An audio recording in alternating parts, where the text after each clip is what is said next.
Vedci využili veľmi netradičnú technológiu určitého radaru alebo lidaru a preskúmavali egyptské pyramídy do hĺbky.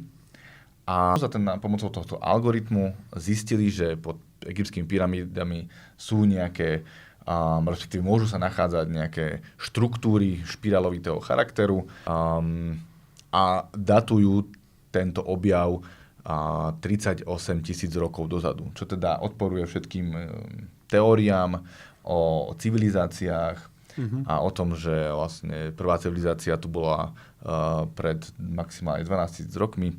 Takže, no a ešte zaujímavé je, že tieto štruktúry siahajú až do hĺbky 1 kilometra, ktoré by mohli podľa nich patriť stratenej civilizácii staršej než samotné pyramídy. Avšak tento objav zatiaľ nepodlieha žiadnej vedeckej recenzii, nebol publikovaný v žiadnom odbornom časopise, medzi egyptológmi a archeológmi vzbudzuje veľké pochybnosti a vlastne okolo toho sa vytvorili veľké konšpiračné teórie, či tento objav nechcú títo archeológovia recenzovať, alebo je to až príliš odstrelené od reality, aby sa vôbec takýmito niečím zapodievali.